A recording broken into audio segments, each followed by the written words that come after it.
샬롬 반갑습니다. 성도 여러분, 9월 28일 주의 날 예배에 참석하신 여러분들을 주님의 이름으로 축복하고 환영합니다. 오늘 우리에게 주시는 하나님의 말씀은 열왕기하 8장 7절에서 15절까지의 말씀입니다. 열왕기하 8장 7절에서 15절까지의 말씀, 우리 같이 한 목소리로 합독하도록 하겠습니다. 시작. 엘리사가 다메섹에 갔을 때 아람 왕 벤하닷이 병들었더니 왕에게 들리기를 이르되 하나님의 사람이 여기 이르노이다 하니, 왕이 하사엘에게 이르되 너는 손에 예물을 가지고 가서 하나님의 사람을 맞이하고 내가 이 병에서 살아나겠는지 그를 통하여 여호와께 물으라. 하사엘이 그를 맞이하러 갈새 다메섹으로 모든 좋은 물품으로 예물을 삼아 가지고 낙타 40마리에 싣고 나아가서 그 옆에 서서 이르되 당신의 아들 아람 왕 베나닷이 나를 당신에게 보내 이르되 나의 이 병이 낫겠나이까 하더이다 하니, 엘리사가 이르되 너는 가서 그에게 말하기를 왕이 반드시 나으리라 하라. 그러나 여호와께서 그가 반드시 죽으리라고 내게 알게 하셨느니라 하고, 하나님의 사람이 그가 부끄러워하기까지 그의 얼굴을 쏘아보다가 우니, 하사엘이 이르되 내 주에 어찌하여 우시나이까 하는지라. 대답하되 내가 이스라엘 자손에게 행할 모든 악을 내가 암이라. 내가 그들의 성에 불을 지르며 장정을 칼로 죽이며 어린아이를 맺히며 아이뱀 부녀를 가르리라 하니, 하사엘이 이르되 당신에게 같은 종이 무엇이기에 이런 큰 일을 행하리까 하더라. 엘리사가 대답하되 여호와께서 내가 아람 왕이 될 것을 내게 알게 하셨느니라 하더라. 그가 엘리사를 떠나가서 그의 주인에게 나아가니 왕이 그에게 묻되 엘리사가 내게 무슨 말을 하더냐 하니, 대답하되 그가 내게 이르기를 왕이 반드시 살아나시리이다 하더이다 하더라. 그 이튿날에 하사엘이 이불을 물에 적시어 왕의 얼굴에 덮음에 왕이 죽은지라. 그가 대신하여 왕이 되니라. 아멘. 오늘 저는 이 말씀을 가지고 가치 있는 삶이란 제목으로 하나님의 은혜를 나눠보고자 합니다. 성도 여러분, 오늘 자신의 삶을 돌아볼 때 나의 삶이 가치가 있다라고 생각하십니까? 우리가 가치가 있다라고 할 때 그 가치에 있고 없고의 그 기준은 다른 세상 사람들의 가치 판단이 아니라 하나님의 기준, 하나님의 가치 판단으로 생각해야 합니다. 그런데 나의 삶이 가치 있다고 생각하지 않는 경우는 대부분 다른 사람들과 비교하고 다른 사람들의 가치 판단을 근거로 할 때가 많다라는 거예요. 그러나 하나님의 판단 기준으로 할 때는 어떨까라는 것입니다.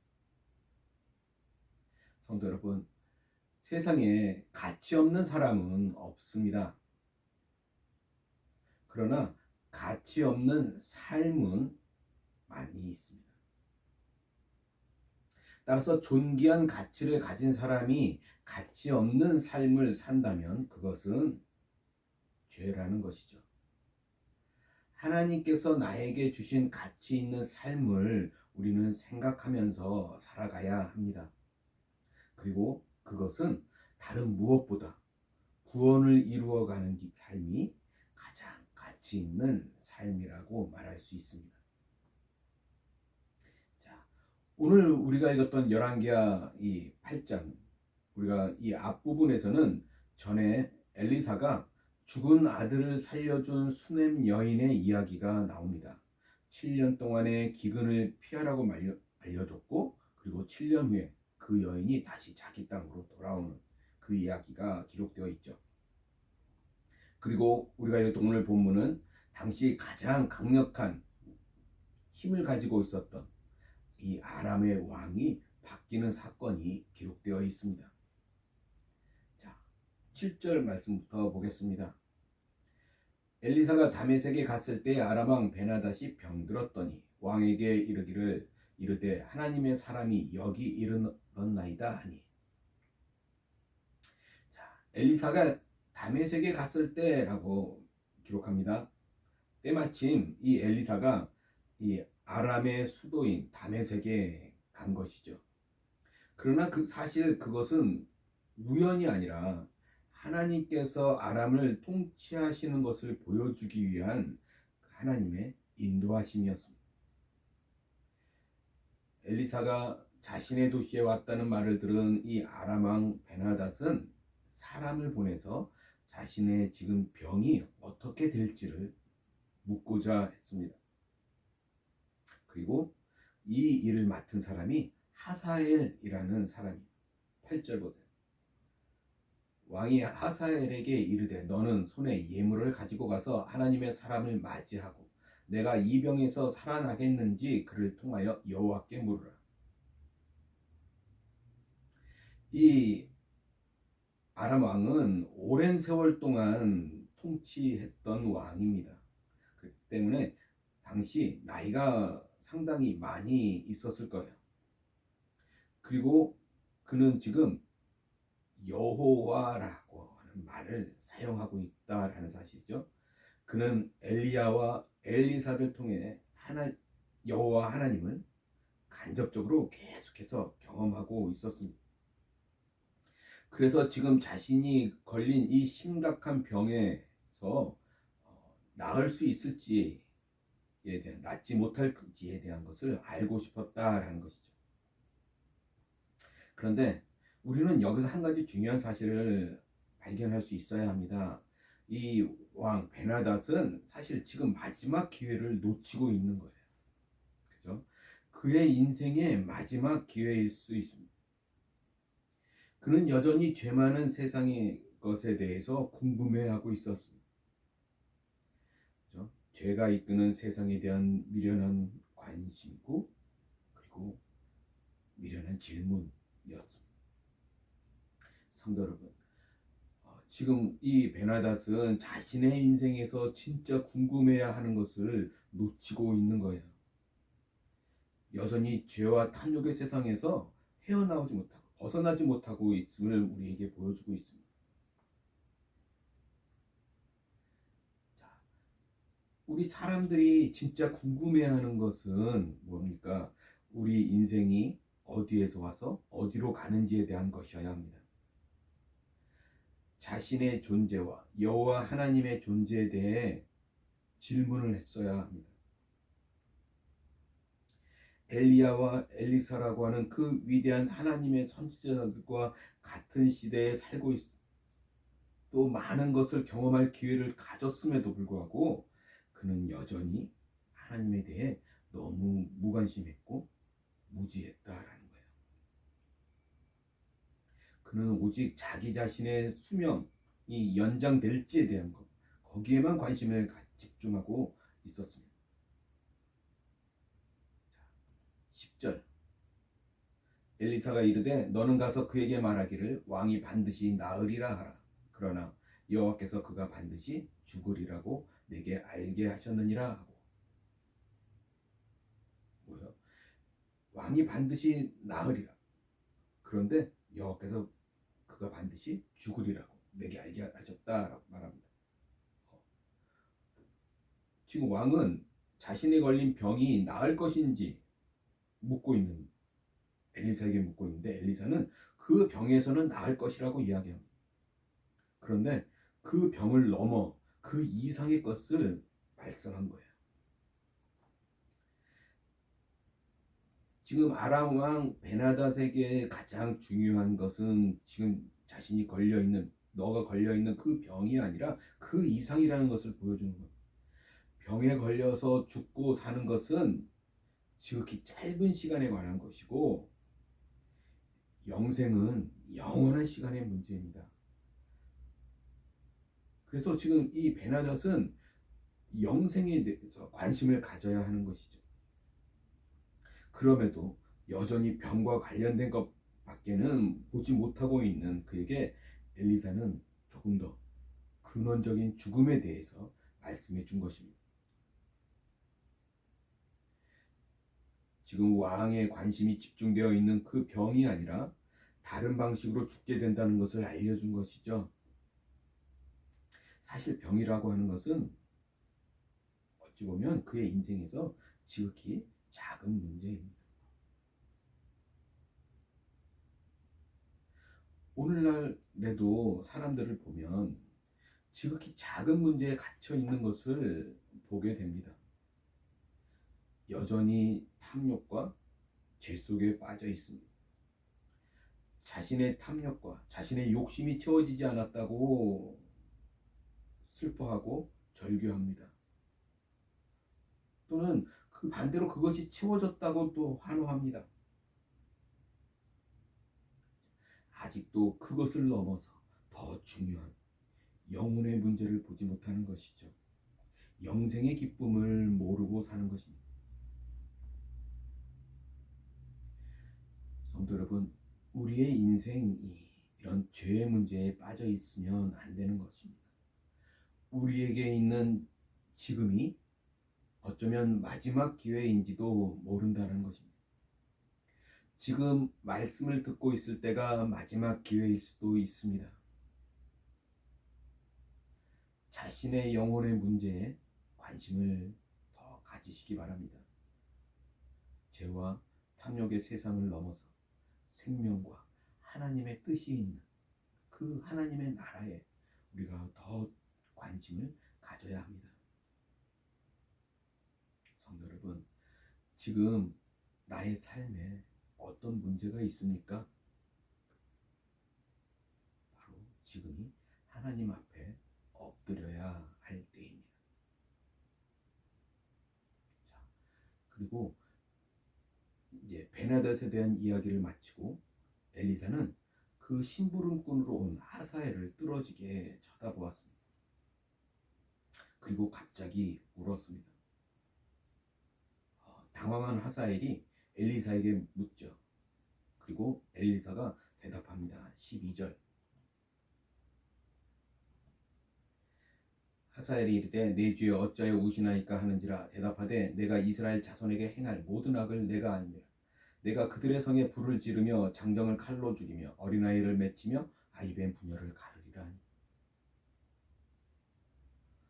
지금 엘리사는 하사엘이 이제 북이스라엘에 행할 그 잔인한 행동을 미리 본 거죠. 그리고 그것 때문에 슬퍼한 것이죠. 자, 혹 어떤 사람은 이렇게도 말합니다. 뭐 그런 사실이 있을 때 이렇게 예견만 할 것이 아니라 하사엘의 악행을 미리 막아야 하지 않을까라고, 그렇죠? 이렇게 생각할 수도 있습니다.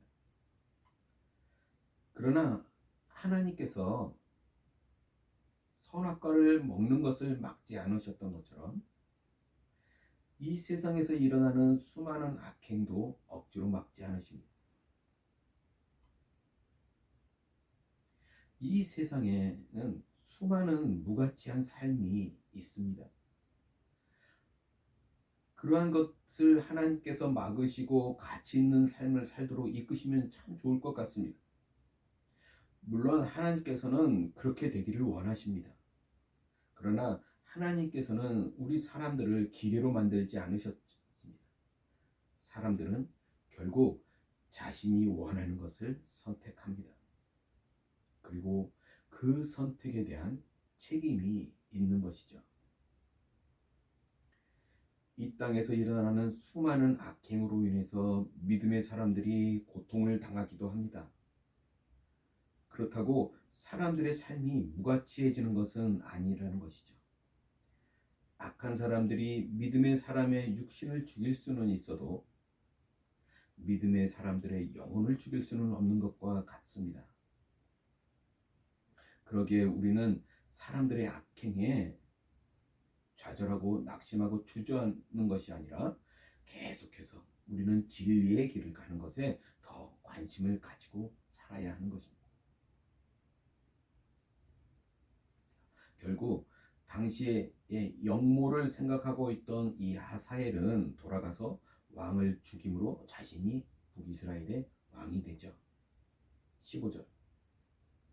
그 이튿날에 하사엘이 이불을 물에 적시어 왕의 얼굴에 덮으며 왕이 죽은지라 그가 대신하여 왕이 되니라. 자, 어쩌면 이미 하사엘이 영모를 꾸미고 있었을 수도 있습니다. 그리고 엘리사의 말을 듣고 자신이 계획하고 있는 이 영모가 들통날까봐 거사이를 앞당길 것일 수도 있어요. 자, 그런데 여기서 잘 보십시오. 그러면 하사엘이 왕이 된 것은 무엇 때문일까요? 하나님의 계획과 통치 때문에 하사엘이 그의 왕을 죽인 것일까요? 여기서 우리는 하나님의 계획을 역사의 이유로 생각하는 것에 조심해야 합니다. 하나님의 계획과 사람은 철저하게 독립적으로 움직입니다. 하나님의 계획 때문에 사람이 어떻게 행동하는 것도 아니고 사람의 어떤 행동 때문에 하나님께서 어떤 계획을 하시는 것도 아니라는 거예요. 이해되십니까? 하나님의 계획 때문에 가룟 유다가 예수님을 판 것이 아니라는 것입니다. 하나님은 악의 조종자가 아닙니다. 그렇게 완전히 독립적이지만 전능하신 하나님께서 이 둘을 지혜롭게 일치시키시는 것이죠. 우리는 그 지혜를 결코 알 수 없습니다. 그래서 엘리사가 지금 예언하였다 해서 하사엘이 그가 왕을 죽인 것을 엘리사의 예언 탓으로 돌리면 안 되는 거죠. 이것은 하나님의 통치가 아람 왕이 세워지는 일에도 역시 동일하게 완전히 임한다라는 것을 말하고 있을 뿐입니다. 하나님께서 아람 왕을 세우는 일을 통치하십니다. 이것이 다른 나라 왕을 세우는 것이기 때문에 큰일 같지만 전능하신 하나님께 큰일은 없습니다. 그렇죠? 사람들이 보기에만 그렇게 큰일처럼 보이는 것입니다. 세상에 어떤 일도 하나님의 통치 밖의 일은 없습니다. 자, 그렇게 하사엘은 왕이 된 지 47년간 북이스라엘을 다스립니다. 그런데 그 47년을 왕위에 있으면서 북이스라엘을 참 많이 괴롭히는 왕이 됩니다.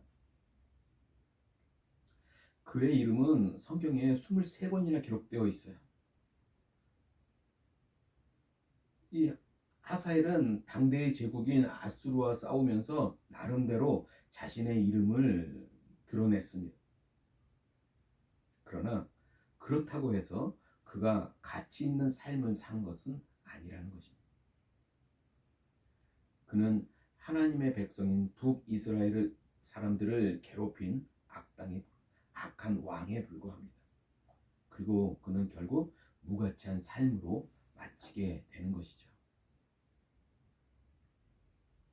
성도 여러분, 분명한 것은 그의 삶과 역사를 하나님께서 통치하셨다는 사실입니다. 이 세상이 돌아가는 유일한 길은 하나님의 통치뿐입니다. 그러나 그의 삶에는 생명이 없었습니다. 그는 하나님을 몰랐고 하나님께 반응하는 삶이 아니었기 때문입니다. 그는 오직 자신의 욕심 속에 살았습니다. 죄 속에서 살았습니다. 그래서 생명의 길을 가지지 않았습니다. 성도 여러분, 오늘 저와 여러분들은 어떤 사람들입니까? 대부분의 사람들은 세상에서 참 열심히 살고 있습니다. 그런데 중요한 것은 그런 열심이 아니라 방향인 것이죠. 하사엘이 왕이 되었다고 생명이 있는 것이 아닙니다. 죄에서 벗어난 영원한 나라를 소망하고 사랑으로 낮아짐의 훈련을 하는 사람에게 생명이 있는 것입니다. 오늘 말씀을 정리해 볼까요? 오늘 우리는 아람의 왕을 보았습니다. 그도 역시 하나님의 통치 속에 살았지만 하나님께서 주시는 생명과는 거리가 먼 사람이었습니다. 그는 북이스라엘을 괴롭히는 왕이었습니다. 그것이 성공이라고 생각하는 왕이었습니다. 그러나 그것은 어떤 좋은 열매가 아니라 영원한 죽음이라고 하는 처절한 열매였을 뿐이라는 거예요. 가치가 없을 뿐만 아니라 처절히 심판받아 마땅한 그런 죄의 삶이었다라는 것입니다.